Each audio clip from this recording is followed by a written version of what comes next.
Next topic is torque on A current carrying coil in a magnetic field. ठीक है, हम क्या निकालेंगे कि अब हमारी एक करंट कैरिंग कॉयल है, ठीक है, उसके ऊपर कितना टॉर्क अप्लाई हो रहा है।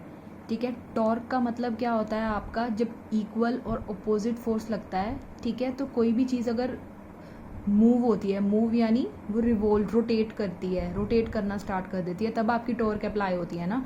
ठीक है, तो यानी ये क्या है आपका, सपोज आपका गेट है, ठीक है, आप उस गेट को क्या करते हैं, ओपन करते हैं या क्लोज करते हैं। सपोज आप ओपन कर रहे हैं तो यानी फोर्स इधर की तरफ लग रही है और इस साइड फोर्स किधर लग रही है, इधर लग रही है। ठीक है, तो यानी आपकी इस पॉइंट पे फोर्स इधर लग रही है और इस पॉइंट पे फोर्स कहाँ लग रही है, पीछे की तरफ लग रही है। यानी इक्वल और अपोजिट फोर्सेस लगती हैं तभी आपकी टॉर्क लगती है ना। ठीक है, तो हमें क्या करनी है, यही टॉर्क फाइंड आउट करनी है। उसके लिए इन्होंने क्या लिया, एक रेक्टेंगुलर शेप में कॉयल ले ली। ठीक है, अब ये कॉयल आपकी मैग्नेटिक फील्ड किधर लग रही है, इधर की तरफ लग रही है। ठीक है, ये क्या है आपकी एक कॉयल है और ये आपकी ये PQRS ये ऐसे है, ये एक कॉयल है। ठीक है, ये इसके साथ क्या कितना एंगल बन रहा है, ये आपका थीटा एंगल बना रही है। ठीक है, ये कितना एंगल बनाया है इसने, थीटा एंगल बनाया।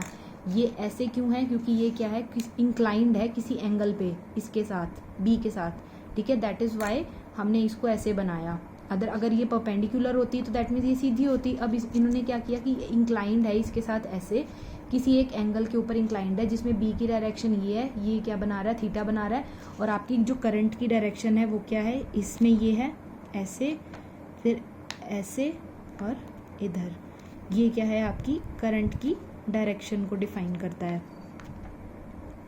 ठीक है, अब फर्स्ट हम क्या देखेंगे, हम क्या करेंगे, ये अब अगर हम इस पूरे को ना देखें और सिर्फ इसको देखें P और Q को, तो ये क्या है आपका एक करंट कैरिंग कॉयल है।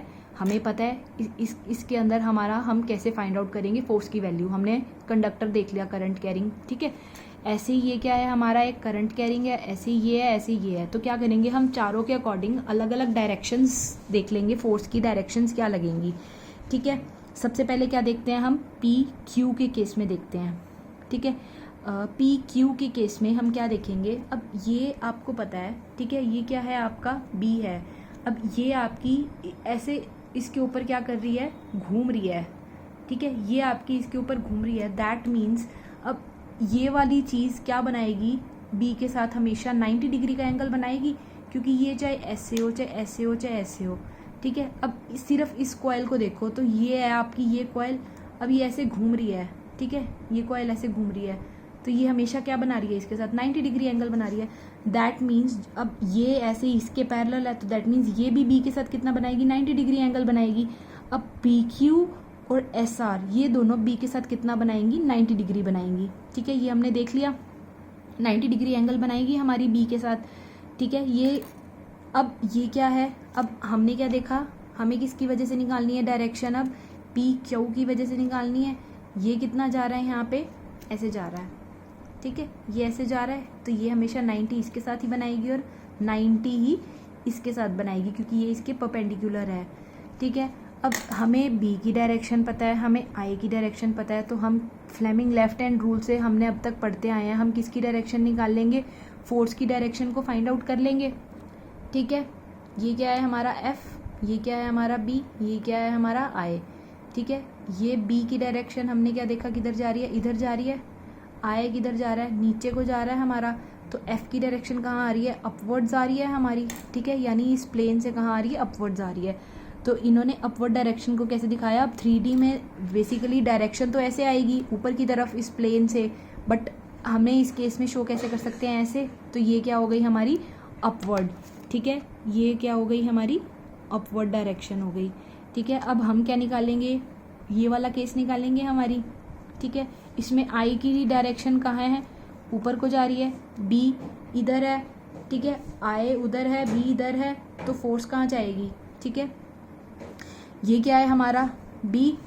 ठीक है, और I कहाँ आ रहा है आपका, ऊपर को जा रहा है। ठीक है, ये क्या दे रही है आपकी डायरेक्शन, B को दे रही है। ये क्या जा रहा है आपका, I ऊपर को जा रहा है। तो इस केस में फोर्स क्या देख रहे हो आप, कहाँ लग रहा है, अंदर की तरफ लग रहा है। इसमें कहाँ लग रहा था, बाहर की तरफ लग रहा था, बट इस केस में कहाँ लग रहा है, अंदर की तरफ लग रहा है। बाहर को इसने ऐसे शो किया ठीक है, इन डाउनवर्ड्स को कैसे करोगे, ये तो क्या आ रही है, अपवर्ड्स आ रही है, प्लेन ऑफ पेपर के बाहर आ रही है, ये कहाँ जा रही है, इनवर्ड्स जा रही है। ठीक है, अब इस केस में फाइंड आउट करेंगे हम P और S के केस में। ठीक है, B इधर है हमारा, I की वैल्यू इधर आ रही है। अब ये आपका क्या है, एक इंक्लाइन प्लेन है। ठीक है, ये कुछ ऐसे आ रहा है। ठीक है, I की वैल्यू कुछ ऐसे आ रही है। अब हमें क्या निकालना है, हमें फोर्स की डायरेक्शन निकालनी है ना यहाँ पे। ठीक है, इस केस में ये हमारा क्या है, इंक्लाइंड है किसी एंगल पे। ठीक है, I की वैल्यू क्या है, इंक्लाइंड है। B किधर जा रहा है, इधर। I किधर जा रहा है आपका, ऐसे इंक्लाइंड है। ठीक है, अब I ये डायरेक्शन, ये वैल्यू, I की वैल्यू क्या कर रही है, B के साथ एंगल थीटा पे। हमने क्या देखा, कॉइल मूव कर रही है, कॉइल ऐसे मूव कर रही है। ठीक है, यानी अब B फिक्स्ड है हमारा, I क्या कर रही है, अपनी वैल्यू को चेंज कर रही है। तो दैट मीन्स इस केस में हम I जिस डायरेक्शन में जाएगी, हम अपनी फिंगर को वैसे वैसे रोटेट कर सकते हैं। ठीक है, B की डायरेक्शन को फिक्स रखना है। तो I क्या है, सपोज करो आपकी इस डायरेक्शन में है, ऐसे एंगल थीटा बना रही है। ठीक है, ये हमारा I की डायरेक्शन है। ठीक है, तो इस केस में फोर्स कहाँ जा रही है, अपवर्ड्स जा रही है, यानी इसके परपेंडिकुलर। ठीक है, इसके परपेंडिकुलर जा रही है ना, ये ऐसे है, तो दैट मीन्स ये क्या है, इसके, ये आपका प्लेन है। अब इस केस में ऐसे देख रहे हो, टॉप व्यू देखोगे तो ये क्या जा रही है, इसके टॉप व्यू के परपेंडिकुलर है। ठीक है, तो ये क्या हो गई आपकी, अपवर्ड्स हो गई। ठीक है, फोर्स कहाँ जा रही है, ऊपर की तरफ जा रही है। इस केस में क्या लग रही थी, ऐसे लग रही थी, इस केस में क्या लग रही है, ऐसे लग रही है।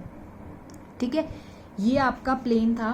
ठीक है, इस केस में तो प्लेन के, इस केस में प्लेन के ऐसे लग रही है फोर्स। ठीक है, बट इस केस में तो ऐसे लग रही है, बट इस केस में कहाँ लग रही है, ऊपर लग रही है, ऐसे। ठीक है, और इस साइड फोर्स कहाँ लग रही है, ऐसे नीचे अंदर की तरफ, और इधर कहाँ लगेगी, हम नीचे की तरफ। इसको भी हम फाइंड आउट करेंगे कैसे। ये क्या है हमारा, QR। ठीक है, I की डायरेक्शन इधर है, B की डायरेक्शन इधर है। हमने क्या देखा कि हम I की डायरेक्शन को क्या करते रहेंगे, मूव करके देखते रहेंगे। ठीक है, B की डायरेक्शन क्या है, फिक्स्ड है, ये हमारा ऐसे था। ठीक है, ये इस केस में ऐसे है। ठीक है, B की डायरेक्शन क्या है, इधर है। इस केस में I की डायरेक्शन को क्या है, हम इसके अकॉर्डिंग क्या कर सकते हैं, मूव करा सकते हैं। ठीक है, I की डायरेक्शन तो B इस केस में कहाँ जा रहा है, नीचे को जा रहा है। ठीक है, ये कहाँ जा रही है, नीचे की तरफ जा रही है अब हमारी, यानी इस प्लेन के परपेंडिकुलर है, ये इस प्लेन के ऐसे ऊपर को परपेंडिकुलर है। ठीक है, अगर हम बहुत सारे पेन्स लेके देखें, ये आपका किसी चीज़ पे इंक्लाइंड है, तो यहाँ क्या लग रही है, टॉप व्यू। ये आपका टॉप व्यू है जब आप इसको ऐसे ऊपर से देखोगे। ठीक है, अब ऐसे समझो, ये आपका टॉप व्यू है। ठीक है, इस इधर कैसे लग रही है फोर्स, ऐसे ऊपर की तरफ, और इधर कैसे लग रही है फोर्स, ऐसे, और पीछे कैसे लग रही है फोर्स, अंदर की तरफ। ठीक है, और नीचे कैसे लग रही है फोर्स, ऐसे ऐसे।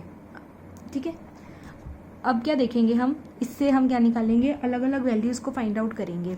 अच्छा, अब हम क्या देख रहे हैं कि इधर आए, इधर जा रहा है, और इधर जा रहा है। थीटा की वैल्यू भी अकॉर्डिंगली चेंज होती जाएगी। ठीक है, जैसे जैसे ये मूव करेगा B के साथ, थीटा इधर चेंज होगा, ऊपर चेंज होगा, इधर चेंज होगा, इधर चेंज होगा। तो ये क्या करेगा, एक दूसरे का इफेक्ट कैंसिल आउट कर देगा, बट ये कैंसिल आउट नहीं करेगा। क्यों, क्योंकि इसी की वजह से ही तो टॉर्क अप्लाई होगी। ठीक है, हमें पता है कि मूविंग कॉइल क्या इसकी वजह से मूव कर रही है, नहीं, ये किसकी वजह से कर रही है, इन दोनों साइड्स की वजह से ये मूव कर रही है। ठीक है, तो यानी ऊपर और नीचे का जो इफेक्ट होगा, ये तो क्या हो जाएगा, कैंसिल हो जाएगा, क्योंकि एक डायरेक्शन इधर है, एक इधर है। तो यानी थीटा चेंज हो जाएगा, इसके विद रिस्पेक्ट में थीटा चेंज होता रहेगा। तो ये क्या हो जाएगी, ऊपर और नीचे की इफेक्ट कैंसिल हो जाएगा, बट ये दोनों इफेक्ट कैंसिल नहीं होंगे। ठीक है, सबसे पहले इन्होंने इस केस में क्या निकाला, F4 देखा हमने, 4 फोर्सेस ली, F1 F2 F3 F4। ठीक है, इन्होंने इस फोर्स को क्या नाम दिया, F1, फिर F2, फिर क्या हो गई, ये आपकी F3 हो गई, फिर ये क्या हो गई, F4 हो गई। ठीक है, सबसे पहले ये क्या निकाल रहे हैं, F4 देख रहे हैं, यानी ये ऊपर और नीचे की फोर्स। हमने क्या देखे, ऊपर और नीचे की फोर्स तो क्या हो जाएंगी, इन दोनों की वजह से जो फोर्सेस लगेंगी उसका इफेक्ट क्या हो जाएगा, कैंसिल हो जाएगा। ठीक है, F फोर्स क्या होगा, ISP क्रॉस B। ठीक है, ये हमने देखा था अभी पीछे, तो हम F4 क्या ले लेंगे, ISP B sine 180 minus theta. ठीक है, ये क्या है, कुछ आपकी ऐसे इंक्लाइंड है। ठीक है, ये कितना था, थीटा था, तो ये हमारा करंट की डायरेक्शन इधर जा रही है, तो यानी पूरा का पूरा एंगल कंसीडर करेंगे ना इस केस में हम। तो इन्होंने कितना ले लिया, 180 माइनस थीटा ले लिया, तो इसकी पूरी वैल्यू क्या हो गई, I फिर स्मॉल b, क्योंकि हमने इसकी लेंथ और ब्रेड्थ भी कंसीडर की, जो लेंथ थी उसको एल ले लिया और जो ब्रेड्थ थी उसको क्या ले लिया, बी ले लिया। ठीक है, तो ये कितना हो गया, बी आई फिर स्मॉल बी साइन थीटा। ठीक है, डायरेक्शंस हमने देख ली कैसे कैसे हैं। नेक्स्ट है, अब हम क्या निकालेंगे, force on the arm Q R, मतलब आपकी अब इसके यहाँ पे कितनी फोर्स होगी। ठीक है, ये क्या हो जाएगी, I Q R cross B हो जाएगी। ठीक है, और आपको पता है कि इनके बीच में एंगल क्या है, अब ये एंगल क्या है आपका, थीटा बना रही है, बट उस केस में एंगल थीटा नहीं था। एंगल थीटा क्यों नहीं था, क्योंकि करंट की वैल्यू, अब इसमें करंट की डायरेक्शन क्या है, इधर है, बी भी क्या है, इधर है। ठीक है, ये इधर है, ये इधर है, तो दैट मीन्स एंगल कितना बन जाएगा, थीटा। अब ये तो आपकी इधर है, ये आपकी इधर है, तो इसमें एंगल क्या हो जाएगा, ऑपोजिट डायरेक्शन है, तो ये मैथ्स में पढ़ा होगा, इसमें क्या लेंगे हम, 180 माइनस थीटा। ठीक है, और हमने क्या देखा कि ये दोनों क्या है, इक्वल और ऑपोजिट फोर्सेस है, मैग्नीट्यूड में भी ऑपोजिट डायरेक्शंस। यहाँ ये मैग्नीट्यूड सेम आ गया आपका, ये वैल्यू सेम है, ये क्या है, B I small B sine theta, ये भी कितनी आ गई, B I small B sine theta. That means ये दोनों सेम है, इसका मैग्नीट्यूड सेम है, तो इनका इफेक्ट क्या हो जाएगा, कैंसिल हो जाएगा। अब जो रिजल्टेंट इफेक्ट है वो किसकी वजह से रहेगा, F1 और F3 की वजह से। अब F1 का इफेक्ट निकालेंगे। ठीक है, F1 क्या थी आपकी इस केस में, ये वाली थी आपकी F1। अब इसका निकालेंगे। ठीक है, I P Q cross B हो जाएगा, इसमें आई पी क्यू। ठीक है, बी साइन, हमने क्या देखा कि इस केस में जो आपका करंट कैरिंग कॉयल है और बी है, हमेशा कितना एंगल बनेगा, 90 डिग्री बनेगा। हमने अभी देखा था कि ठीक है, ये इसके साथ हमेशा क्या बनाएगी, 90 डिग्री। ये कैसे भी रोटेट कर ले, ये देखो, ये कैसे भी रोटेट कर ले, हमेशा इसके साथ क्या एंगल बनाएगी, 90 डिग्री एंगल बनाएगी। तो ये कितना हो जाएगा, बी आई एल हो जाएगा। सिमिलरली जब हम क्या निकालेंगे, F3 निकालेंगे, तो F3 भी क्या हो जाएगा, यहाँ से ये F3 है, ये बाहर की तरफ आ रहा था, ये अंदर की तरफ जा रहा है, तो ये क्या हो जाएगा, बी आई एल, इसमें भी 90 डिग्री बनाएगा। ठीक है, क्योंकि ये परपेंडिकुलर है, तो इसमें इस केस में भी क्या हो जाएगा, हमारा बी आई एल हो जाएगा। ठीक है, बट अब इस केस में हमने क्या देखी, डायरेक्शंस क्या है, एक बाहर आ रही है, एक अंदर की तरफ जा रही है। ठीक है, तो टॉर्क अप्लाई हो जाएगी, क्योंकि ये क्या कर देगी, अब इसको रोटेट करना स्टार्ट कर देगी किसी एंगल थीटा पे। ठीक है, अब इसने क्या किया, इसको रोटेट करना स्टार्ट कर दिया, तो अब हम क्या देखेंगे कि टॉर्क कितना होता है। टॉर्क का आपको पता है क्या होता है, टॉर्क की value force into perpendicular distance. ठीक है, अब ये हमने कैसे देखा, हमने इसको ऐसे रखा। ठीक है, ये ले लिया P हमारा पॉइंट, ये क्या है, S है। अब इसका क्या देखेंगे, हम टॉप व्यू देखेंगे, ये P हो गया, ये S हो गया।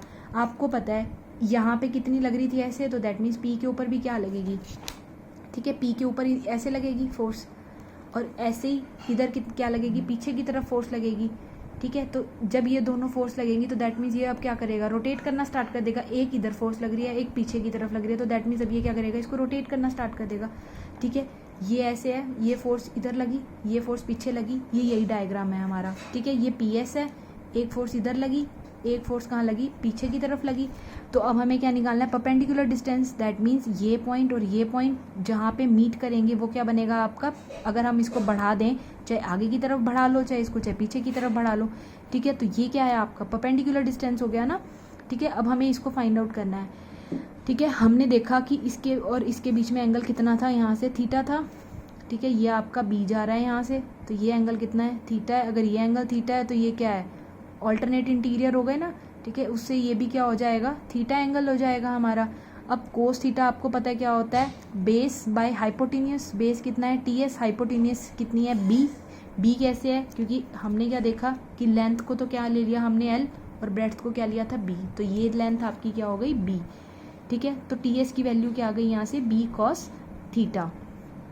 अब हमें क्या निकालना है, tau, that is force into arm of the couple. ये क्या है, इस कपल की आर्म है। ठीक है, हमने इसकी वैल्यू फाइंड आउट करनी है।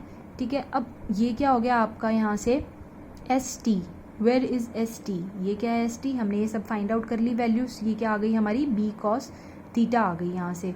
ठीक है, अच्छा, अब टॉर्क की वैल्यू क्या होगी, फोर्स कितना देखा हमने, BIL। ठीक है, और आर्म कितनी हो गई, B cos थीटा, तो ये कितनी हो गई। अच्छा, अब हमने एक चीज़ और देखी है, हमने हर जगह हम क्या देख रहे हैं, एरिया इंटू लेंथ कितना होता है, वॉल्यूम होता है, तो इसकी जगह हमने, ठीक है, एरिया इंटू लेंथ वॉल्यूम होता है, और ऐसे ही आपको पता है लेंथ इंटू ब्रेड्थ कितना होता है, एरिया देता है हमारा। ठीक है। अब इसमें जो लेंथ इंटू ब्रेड्थ की वैल्यू को इसने क्या डाल दिया, एरिया डाल दिया, तो ये क्या हो गया BIA cos थीटा, ठीक है। ये इसकी फाइनल जो टॉर्क की वैल्यू आ जाएगी। अब ये तो क्या थी, अगर एक टर्न है हमारा, ऐसे एक टर्न है, अगर ऐसी n नंबर ऑफ टर्न्स हो तो हमने हमेशा क्या देखा, नंबर डेंसिटी ले लेंगे, तो टॉर्क की वैल्यू क्या हो जाएगी NIBA cos थीटा, ठीक है। ये वैल्यू वेरी इंपॉर्टेंट है, आगे न्यूमेरिकल्स में काम आती है। अब हम क्या देखेंगे, कुछ इसके स्पेशल केसेस कंसिडर करेंगे। अब ये क्या कहता है कि अब हमें पता है कि B का इसके साथ कितना एंगल बनाया, इसने थीटा एंगल बनाया, ठीक है। ये टॉप व्यू देखा हमने, ये क्या था, PS था, फोर्स इस पे इधर लग रही है और इस पे अंदर की तरफ लग रही है, ठीक है। ये कितना एंगल बना रहा है, B और ये PS आपस में थीटा एंगल बना रही है। वो कहता है कि अगर इस PS का नॉर्मल ड्रॉ कर देते हैं, नॉर्मल मतलब क्या होता है, ये आपका PS है, इसके ऊपर इन्होंने एक परपेंडिकुलर ड्रॉ कर दिया ऐसे, ठीक है। ये क्या होगा परपेंडिकुलर, यानी ये 90 डिग्री, ठीक है। अब हमारी वैल्यू क्या, अगर हम क्या कहते हैं कि डायरेक्शन लेते हैं किस किस के बीच में, अब इन्होंने एंगल ले लिया, यानी कोस 90 माइनस अल्फ़ा, ये क्या है 90, अगर ये 90 है तो ये दोनों मिला के भी कितना हो जाएगा 90, ठीक है। तो थीटा को आप 90 माइनस अल्फ़ा भी लिख सकते हो, अगर थीटा प्लस अल्फ़ा कितना होता है 90 डिग्री, ठीक है। ये 90 है, टोटल 180 होता है, तो थीटा प्लस अल्फ़ा कितना हो जाएगा यहाँ से 90 डिग्री, तो थीटा की वैल्यू कितनी हो जाएगी 90 माइनस अल्फ़ा, ठीक है। ये क्या हो जाएगी 90 माइनस अल्फ़ा, तो कोस थीटा को क्या लिख सकते हैं आप, कोस 90 minus alpha, that is sine alpha, ठीक है। अगर वो क्या कहता है कि आपको किस और किस के बीच में एंगल कंसीडर करना है, नॉर्मल और B के बीच में एंगल कंसीडर करना है, तो आप साइन थीटा लोगे। अगर आपको क्या करना है, ये जो आपकी कॉयल है इसके और B के बीच में एंगल कंसीडर करना है, तो आप क्या लोगे, कॉस थीटा लोगे। ये क्वेश्चन के अकॉर्डिंग देखना है कि आपको किसके बीच में एंगल दिया हुआ है। अगर नॉर्मल और B के बीच में दिया हुआ है तो अल्फ़ा कंसीडर करोगे, तो दैट मीन्स साइन थीटा, और अगर आपको कॉयल और इसके बीच में एंगल दिया हुआ है तो दैट मीन्स थीटा एंगल लोगे, कॉस थीटा, ठीक है। अब हम इससे रिगार्डिंग क्या देखेंगे, दो स्पेशल केसेस देखेंगे। फर्स्ट केस में ये क्या कहता है कि अगर आपका थीटा क्या है 0 है, थीटा 0 का मतलब क्या हो गया, अब आपकी जो कॉयल है वो क्या है, पैरेलल है B के, ठीक है।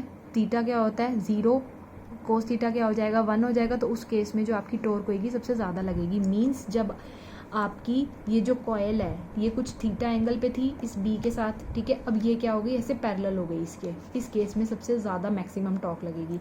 अब जब ये क्या हो जाती है, परपेंडिकुलर हो जाएगी, नेक्स्ट केस लेंगे हम, जब ये क्या हो जाएगी परपेंडिकुलर हो जाएगी, तो उस केस में क्या हो जाएगी, हमारी टॉर्क की वैल्यू 0 हो जाएगी। दैट मीन्स इस केस में हमारी जो टॉर्क की वैल्यू है वो मिनिमम होगी।